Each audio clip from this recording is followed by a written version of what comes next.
Hey everyone, I'm Grant and welcome back to the channel. I got my new turbo in. I am super excited. Now this video is going to be done in a couple of segments, but it's all going to be released together because I have something really exciting coming in tomorrow, which I'm not going to tell you right now because that's actually going to be the next video you see. It's just the way the timing of everything comes in. But with that said, I got the turbo and it has this right angle adapter. It looks great, spins great, and I'm going to spend the next couple of minutes seeing if it fits. So I'm going to get to work.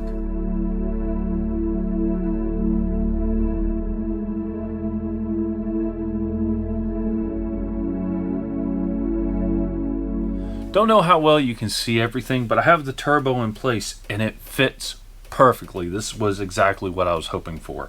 Now I did have to order a couple of things. I needed a longer joiner that will get here in a few days. This is a 3-inch joiner. I got a 6-inch joiner so I can put a good clamp on it. And I actually need to run out now and get a piece of pipe that I can weld to this flange so I can connect the turbo to my current exhaust system. I also need to figure out how to hook up the vacuum system, which I never did with the original turbo I had on here. So I'm gonna go get some parts and I'll see y'all in a little while. I'm back to working on this setup. I had my hardtop from Bulldog Manufacturing delivered yesterday and I got it installed and I am super happy with it. So I need to turn my attention back to the turbo, but I first need to finish up the power steering system because I realized for me to fire the engine and see if the turbo is working, I need to have the power steering system full of fluid. So I'm going to do that right now and then we'll go back to doing the turbo install.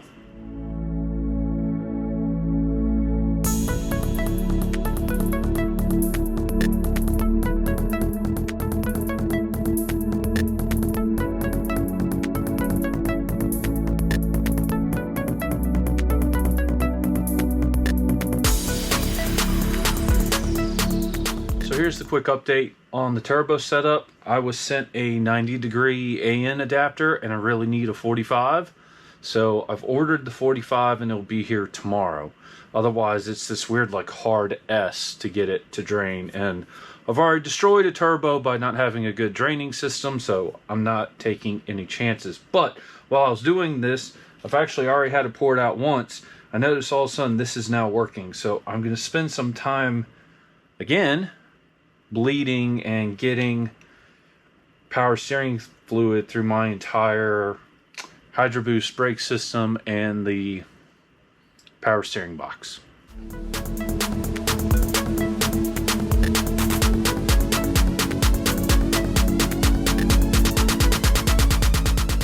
So I think what I'm going to do next is work on the exhaust flange, and I'm going to have to see if I can expand the pipe to fit this, but also see if I can expand the pipe more to fit into this 90 right here. And by 90 I mean 45. So what I ended up doing was getting this pipe here. This is a 1 7/8 inches. This is supposed to be a 2-inch, but every 2-inch pipe I couldn't get to go in here. But this is so close, I know I can expand the pipe here. The real question is, can I keep expanding the pipe so that it kind of fits well into there like that? Though I am not at all opposed to trying to crush this pipe around this and welding it to seal it. But I am going to see if I can expand this a little bit to make it snugger in here. So that's going to be what I work on next.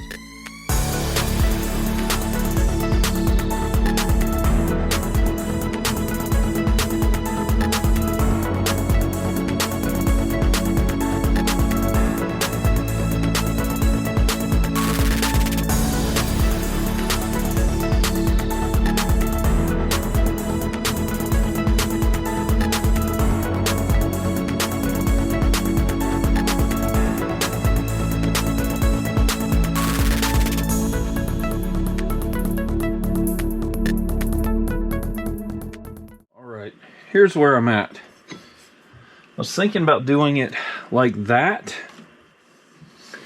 and I like that, but what I don't like is it gets me pretty close to the starter, which is not ideal. So my other thought is I have another one of these 45 pieces, and what I was thinking about doing was that. and that way I could kind of go around my starter.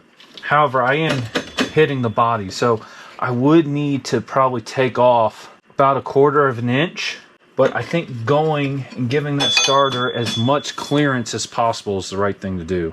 Actually, you know what? I'm just going to go ahead and cut a little bit off of this real quick, and we're going to recheck it. So I've been doing a lot of test fitting, taking this pipe on, off. I keep checking where it's coming out below, and I've cut this section out here so I could actually remove these upper 2 fasteners. I realized earlier that if I slid this pipe all the way on, I actually couldn't fasten these 2 top nuts. So that's what the cut is there. I'll weld along the seam there and around the bottom. I'm going to double check the clearance to the rest of my exhaust system, because this needs to hook into my catalytic converter and my muffler. And if all that looks good, I'll tack this in place, take it off, and then really weld it on.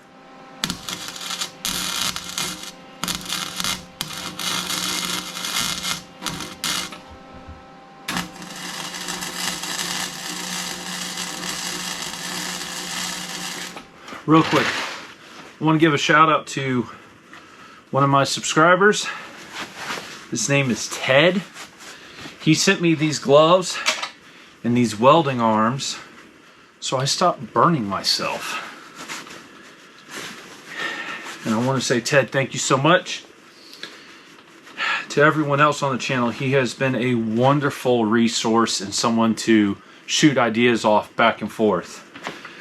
He's probably heard 8 different iterations of this build at this point, but Ted, thank you so much for all the gear.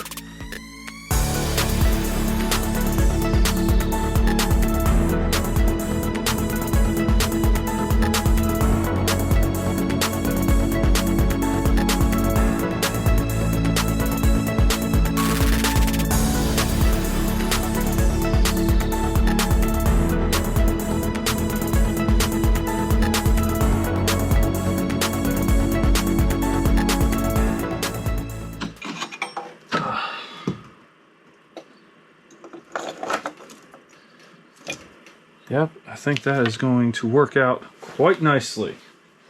I just barely have enough clearance for all this. Though, admittedly, that is how this project has always gone. This build has become the build of millimeters, let me tell you. On to the next part of getting this exhaust done. This is going to be the piece that slides up into that flexi joint that I put on my downpipe. And I'm going to be installing this on it. Now, I'm going to have to cut quite a bit of this pipe off. And what I'm going to do is actually just cut off the very minimal amount, because I can't do it on that end like so.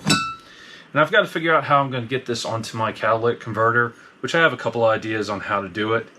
But, yeah, this shouldn't be too terrible. So, yeah, we're going to make this work.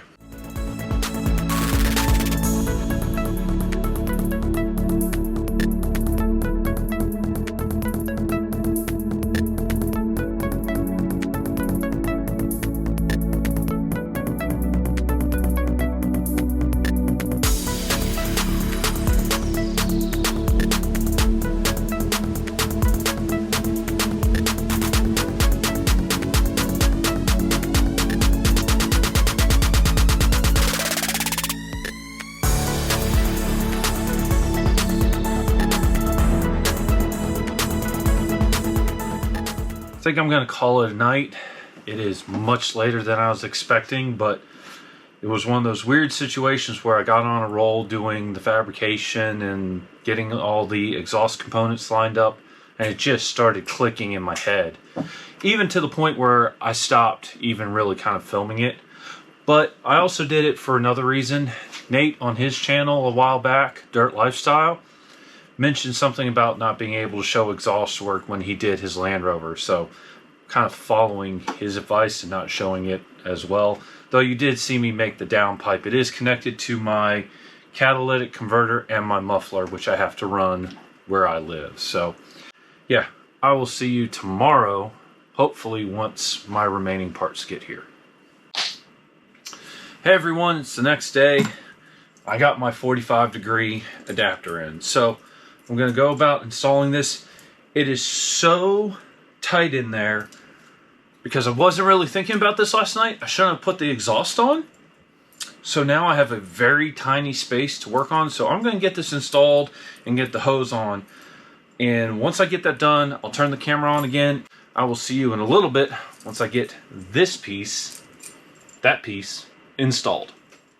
Here's the update. And this never seems to get any easier. This is really close to my motor mount. And what I'm thinking is cutting this off here, seeing if I can slide this hose up onto here enough that I can put a clamp on it so it doesn't leak. But because of the way this has a bend in it, I think it's going to get me around all the spacing issues that I have. So I'm going to try that real quick.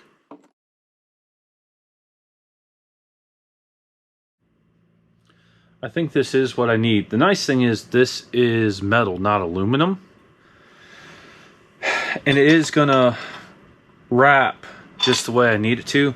But I need a way to get the hose onto this end. So I'm going to run to a local hardware store and see if I can't get a metal fitting where I can easily get this 3/8 inch hose underneath of it, because right now it's just way too big. So we're going to try to make it work.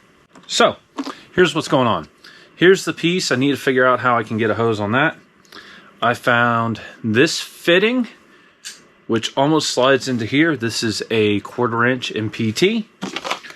So I got a 1/4 inch MPT die. I couldn't think of it. I wanted to say tap, but it's not a tap, it's a die. So I'm going to try using the die on the outside of this pipe, see if I can't make a seal for this. If that doesn't work, I have a couple other ideas which are a little bit more involved, but I'm hoping this works.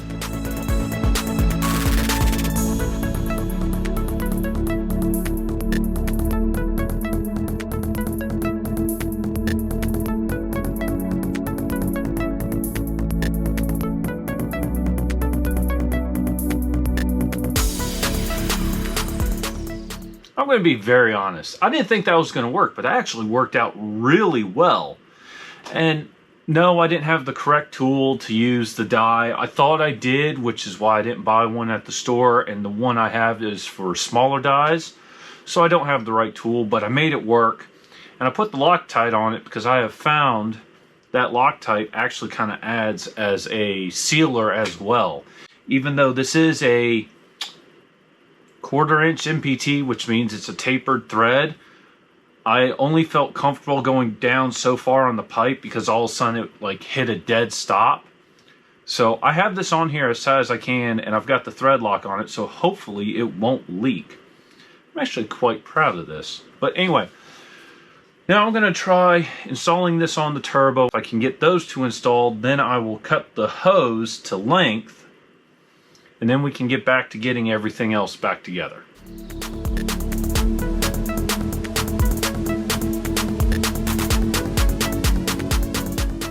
All right, I have the turbo back in place. That line is going to work perfectly.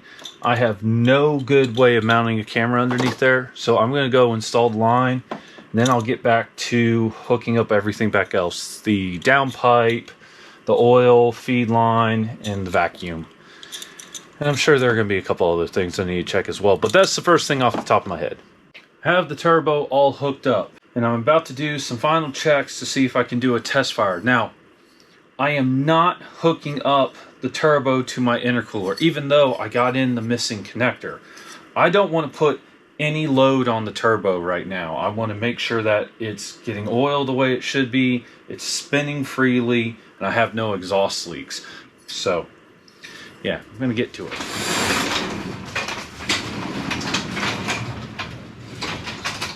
Okay, fire in the hole.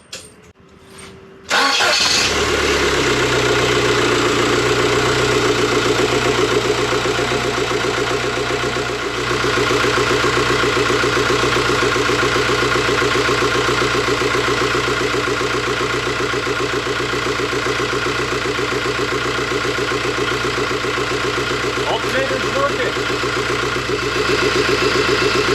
Oh yeah, that's clean.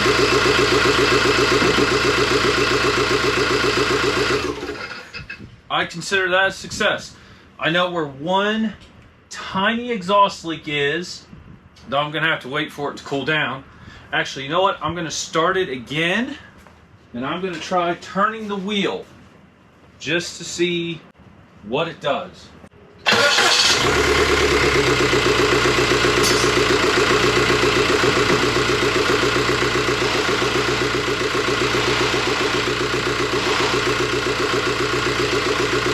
Steering is really hard.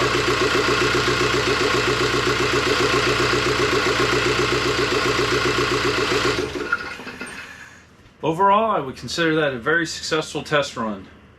Though the brakes, well, I don't know how well the brakes are working. The steering still feels very tight, but it's definitely circulating fluid. What I am going to do now is hook up this. I don't have clamps on anything, so if I put any kind of boost to it, it's going to blow a pipe off, and that's fine.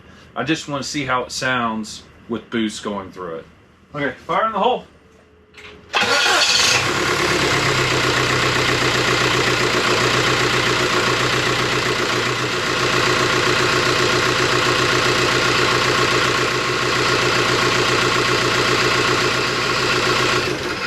Alright everyone, it's been about a week since the clip you just watched, and I have been running into several small issues that I have somewhat figured out. I'm going to go over those real quick. So the first issue I was running into was a weird situation where every time I hit the brake pedal, my transmission controller was turning off.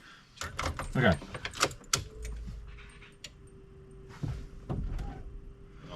Turned out it was a ground issue. I got that figured out. The second issue I was running into was a tune issue. I actually had a gasoline tune on the controller, not a diesel tune on my transmission controller, so I got that resolved. I ended up on a couple of my little test rides around my property. I kept blowing off boost hoses. Jacob came over. We installed clamps on all the hosing. That took care of that. The fourth issue I ran into was actually the vacuum system. I hooked up the vacuum system completely backwards. Had to go online. I found a couple of diagrams, and I have the vacuum system hooked up correctly, and now the turbo is acting the way it should be, and I'm really enjoying it. With all of that said, there are still several issues going on with this swap.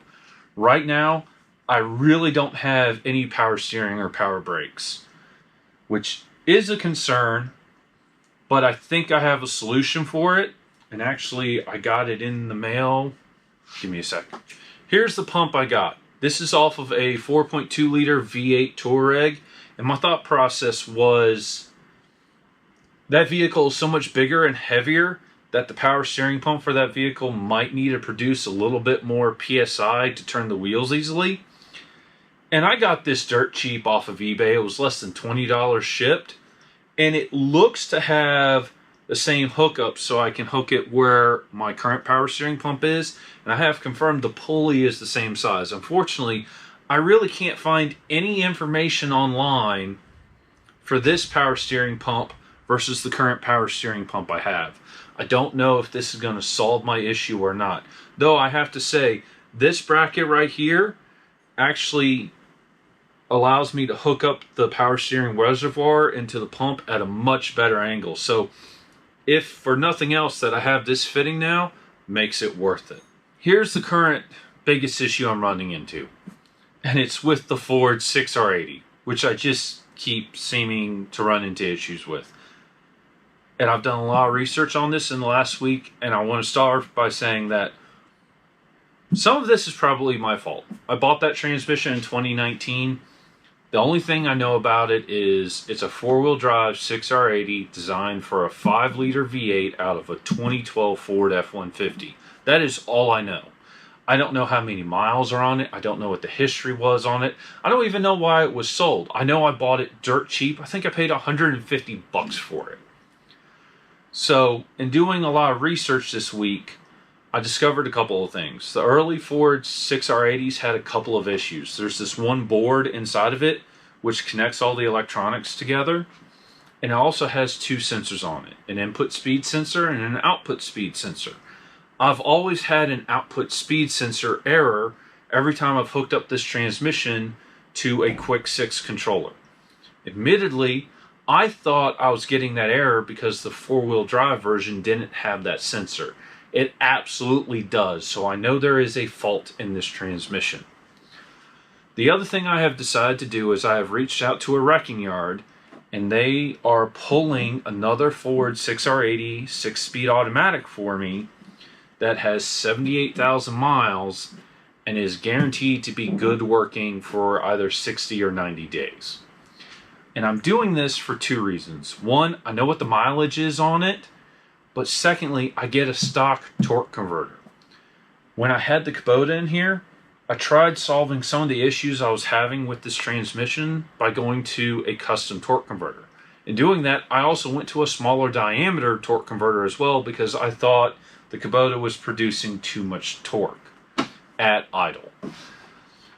And now I'm not so sure that was the cause. So in trying to not keep troubleshooting this transmission and trying to figure everything out, I am going to get a transmission that is known working. I'm going to replace the parts in it that are known to have faults and failures since I'm going to have it out anyway. I'm going to put fresh fluid in it. I'm going to put fresh filters in it. And then we're going to install it in the Wrangler. Now, I don't know exactly when that's going to happen right now because I'm waiting on the wrecking yard to pull the transmission. So in the meantime, there are going to be other things I do to this swap while I'm waiting for them to get back to me on that. Specifically, I'm going to try the power steering. And the other thing I want to go ahead and add are gauges so I know what the engine is doing. But anyway, thank you so much for watching, and I look forward to seeing you again very soon. Goodbye.